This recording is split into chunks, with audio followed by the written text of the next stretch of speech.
So let's go to the next part, और अब हम करेंगे कंडीशन विद एंड और। ये एंड और कैसे यूज़ करते हैं कंडीशन में, या एक से ज़्यादा कंडीशन क्या लगाई जा सकती हैं। तो इसके लिए हम बनाएंगे सबसे पहले एक पेज, तो let it be test1.html।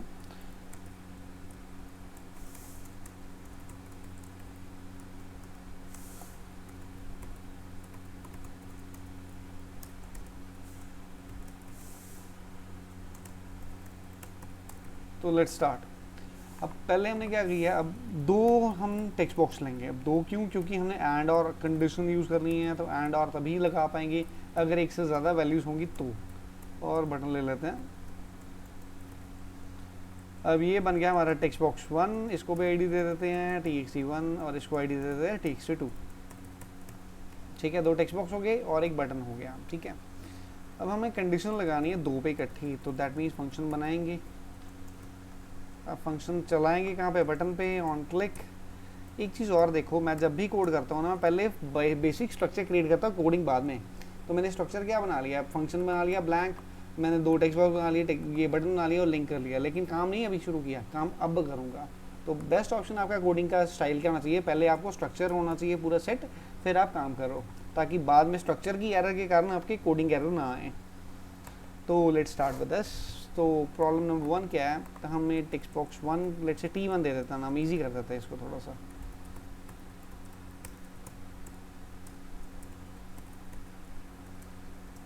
So t1 और t2, ये राइमिंग लॉजिक होगा, t2 t1।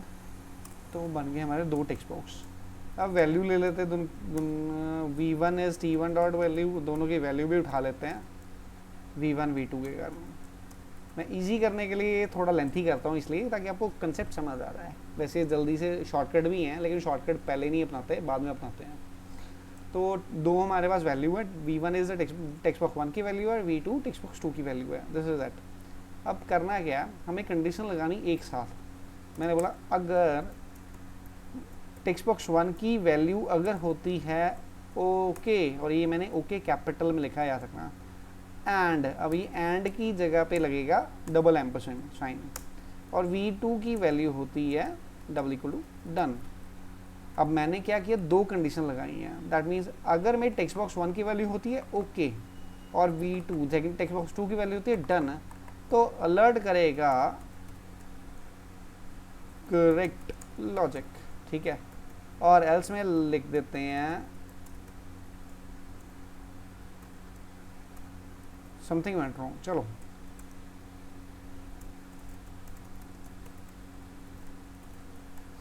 अब इस कंडीशन एंड का मतलब क्या होगा, यहाँ पर एंड का मतलब होगा ये दोनों ही अगर कंडीशंस ट्रू हैं, दैट मीन्स अगर v1 और v2, और यहाँ पे और का मतलब एंड है। ठीक है, हिंदी वाला और है, ना कि इंग्लिश वाला। v1 और v2 दोनों ही अगर ट्रू हैं, दैट मीन्स पहले टेक्स्ट बॉक्स की वैल्यू ओके होती है और दूसरे टेक्स्ट बॉक्स की वैल्यू डन होती है, तो क्या आएगा, करेक्ट लॉजिक। अगर गलत हुआ, दोनों में से एक या दोनों ही गलत हुए, तो क्या आएगा, समथिंग वेंट रॉन्ग। अब इसको टेस्ट करते हैं। अब मैंने पहले में लिखा ओके और दूसरे में लिखा डन, तो सबमिट किया करेक्ट लॉजिक। ठीक है, लेकिन अगर मैं इस टाइम पे अगर एक की वैल्यू गलत कर देता हूँ, दूसरी की ठीक है, पहले मैंने गलत कर दी, दूसरी की वैल्यू ठीक है, और सबमिट करता हूँ, तो अब बोला something went wrong. That means दोनों में से एक, और अब दोबारा ट्राई कर लेते हैं, सेकंड वैल्यू गलत करके फिर से आ गया समथिंग वेंट रॉन्ग। इसका मतलब कि अगर दोनों कंडीशन ट्रू थी तो क्या आ गया, करेक्ट लॉजिक। अब कंडीशन दो कैसे, ये एक पूरी कंडीशन है, ये एक पूरी कंडीशन है, ये दोनों ही कंडीशन अगर ट्रू थी तो आया करेक्ट लॉजिक आ गया, नहीं तो आ गया समथिंग वेंट रॉन्ग। ये होता है हमारा एंड। इससे ज़्यादा भी अगर लेट्स सपोज मैं एक और टेक्स्ट बॉक्स लूँगा, इसके आगे लगा सकता हूँ। ठीक है, अब और के साथ यही लॉजिक ट्राई करते हैं। सो test2.html पेस्ट। अब और में सिर्फ इतना ही करेंगे, मैंने कॉपी पेस्ट कर लिया, सारा एज इट इज़ रखा है, कोई डिफरेंस नहीं। बस फ़र्क क्या होगा, यहाँ पर हम ये यूज़ करेंगे, ये डिनोट करता है और को, दो पाइप जैसे लग रहा है, तो इसको हम और बोलेंगे। अब इसमें क्या फ़र्क पड़ गया, अगर v1 that is text box 1 की वैल्यू अगर ओके है, या टेक्स्ट 2 की वैल्यू डन है, अब दोनों में से कोई एक या दोनों ट्रू होंगी, कोई एक या दोनों अगर ट्रू है तो आंसर आएगा करेक्ट लॉजिक, अगर दोनों ही गलत है तो आंसर आ जाएगा समथिंग वेंट रॉन्ग। अब और भी हमें फ़ायदा क्या होता है, दोनों में से एक ही ट्रू करवानी है, या दोनों हो जाए तो बेटर है, नहीं है तो कोई बात नहीं, तब भी एक ही लॉजिक चलेगा, that is correct. That means दोनों में से एक condition true and everything is fine. अब इसको चलाते हैं। अब देखना, मैंने ओके लिखा और डन लिखा, दोनों ही ट्रू, आंसर क्या आ गया करेक्ट लॉजिक। अब पहली ठीक है, दूसरी गलत कर दी, फिर भी क्या आ गया करेक्ट लॉजिक। दैट मीन्स दोनों में से एक का सही होना जरूरी है। अब दूसरे को ठीक कर लेते हैं, पहले को गलत कर देते हैं, तब भी आएगा करेक्ट लॉजिक। दैट मीन्स अगर दोनों कंडीशन ट्रू थी तब भी करेक्ट लॉजिक आया, अगर कोई एक ट्रू थी तब भी करेक्ट लॉजिक आया, अगर दोनों गलत होंगी अब तभी हमारा आएगा something went wrong. So this is the basic difference between and और। ये लॉजिक है हमारा एंड और का। अब ये किस तरह पे कब यूज़ करना है ये डिपेंड आपके लॉजिक पे करता है, आप कब कौन सा लॉजिक लगाना चाहते हो। जैसे एग्जांपल मैं दे देता हूँ अभी के लिए, मैं आपको एम्प्टी चेक करना सिखाऊंगा दोनों के साथ, एंड के साथ भी और के साथ भी। कॉपी कर लेते हैं एज इट इज, ये कॉपी कर लिया।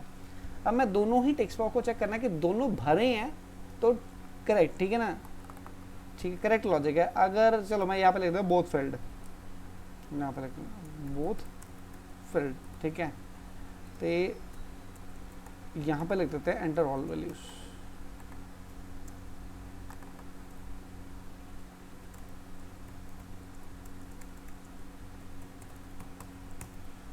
अब मैं लॉजिक क्या लगाना चाहता हूँ, एम्प्टी चेक। एम्प्टी चेक मतलब दोनों ही टेक्स्ट बॉक्स भरे होंगे तो ठीक है, बोथ फिल्ड आएगा। अगर कोई एक भी खाली हुआ तो उसने बोल देना enter value in both text boxes. अब इसको लगाएंगे कैसे, अब पहले मैं यूज़ करूँगा एंड, पहले एंड के साथ लगाएंगे फिर और के साथ। तो इफ़ ए जो पहला टेक्स्ट बॉक्स है V1, अगर इसकी वैल्यू, अगर वैल्यू की लेंथ इज़ ग्रेटर देन 0, इसका मतलब पहले टेक्स्ट बॉक्स में कुछ लिखा होगा तो ही लेंथ बड़ी होगी। तो अगर टेक्स्ट बॉक्स 1 की लेंथ अगर 0 से अबव है एंड टेक्स्ट बॉक्स 2 की लेंथ भी अगर 0 से अबव है, that means both the text box are filled. अगर पहले की लेंथ भी 0 से अबव और दूसरे की वैल्यू भी 0 से अबव, तभी हमारा आएगा both are filled, both filled. नहीं तो अगर एक भी टेक्स्ट बॉक्स खाली हुआ तो इसने बोल दिया एंटर वैल्यू इन बोथ। अब यहाँ पे दो कंडीशन है और दोनों ही ट्रू होंगी तो आएगा बोथ फिल्ड, नहीं तो नहीं आएगा। So let's try this out. अब कुछ भी लिख दो, मैं दोनों भर दिए, आंसर क्या आ गया बोथ फिल्ड। अगर कोई एक भी खाली हुआ एंटर वैल्यू, अगर दोनों खाली होंगे तब भी बोलेगा एंटर वैल्यू इन बोथ। तो इस तरह से हमारा कोड वर्क करता है और यही काम आप और के साथ भी कर सकते हो। हम और के साथ क्या करना है, बस कंडीशन बदल जाएगी। अगर टेक्स्ट बॉक्स 1 की वैल्यू की लेंथ 0 है या 2 की 0 होती है तो अब लॉजिक है, ये कंडीशन तरीका बदलेगा हमारा, क्योंकि मैंने क्या बोला और है। अगर पहले या दूसरे किसी एक भी टेक्स्ट बॉक्स में हमने वैल्यू ना भरी तो बोलेगा एंटर वैल्यू इन बोथ, ठीक है। और अब एल्स में चला जाएगा हमारा बोथ फील्ड। मैंने जो बोला ध्यान से सुनना, मैंने बोला अगर कोई एक भी टेक्स्ट बॉक्स खाली हुआ तो, अब कोई एक का मतलब क्या, V1 या V2 या दोनों ही, V1 V2 या दोनों ही, अगर दोनों ही या कोई एक भी खाली होगा तो इसने बोल देना है enter value in both text box. अगर इसके अलावा उसके अलावा की ऑप्शन क्या बची, दोनों भरे होंगे तो आंसर आ जाएगा बोथ फील्ड। अब यही लॉजिक हम टेक्स्ट 4 में और के साथ भी ट्राई कर लेते हैं। अब मैंने कुछ भी नहीं भरा, दैट मीन्स मेरी दोनों ही कंडीशन ट्रू हैं, तो आंसर उसने बोला एंटर वैल्यू इन बोथ। अगर एक भरा दूसरा नहीं भरा फिर भी ये बोलेगा एंटर वैल्यू इन बोथ। अगर दोनों भरे हैं, दोनों कंडीशन हमारी फॉल्स होगी, क्योंकि V1 भी फॉल्स होगी, दोनों पहला भी भरा और दूसरा भी भरा, तो अब आएगा both field. So that's it. तो इस तरह से हम एंड और का यूज़ करते हैं, इंग्लिश वाले और का यूज़ कर सकते हैं just to create the concept of if condition. So that's it for the video.